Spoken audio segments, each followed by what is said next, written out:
TikTok'ta bileyim VPN arқылы кіре ма или сендерде VPN кіріп жатыр ма? VPN-мен. VPN-мен. Бұрынғыдай бір активность жоқ, адам аз отырады. Ең көп тапқаның TikTok'та?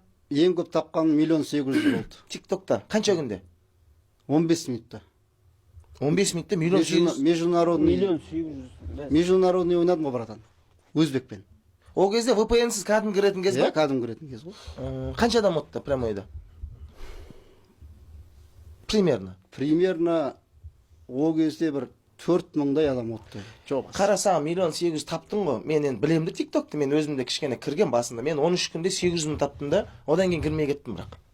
Қиын екен енді. Ана роза сұрап, ана ұстап отқан. Енді қара, сен 1.800.000 алдың өзіңе. Енді сол атқан адамдар сенде атасың ба или атпайсың ба? Ол братандар Аза Иба деген бір керемет кісі болды маған атып жүрген. Сен донатырың ғой. 41-ші уровень. Оған дейін жету үшін TikTokқа 90 миллион құртқан ғой. Жай әшейін да ол. Бірақ ол абырақ сұрамайды ешкімнен. Жоқ, өзіне ешқандай пайда жоқ. Только уровень үшін бол, абырой үшін. Онда жағдай айналып кеткен. Сол кісі патырлатты ғой, арыстанның артынан арыстан. Кейіннен дұрыс айтасыз, братан, дәл жаңағыдай жоқ болып кетті ғой TikTok. Қатты қызықта болмай қалды.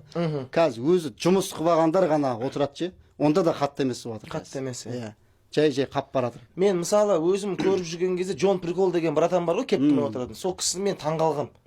Ол кісімен сөйлескем де ол нормально ақша табады екен негізі. Негізі TikTok'та қанша ақша табатынын сразу біліп көрініп тұрады ана жерде. Екіге көбейтесің, оны білесің кішкене примерно.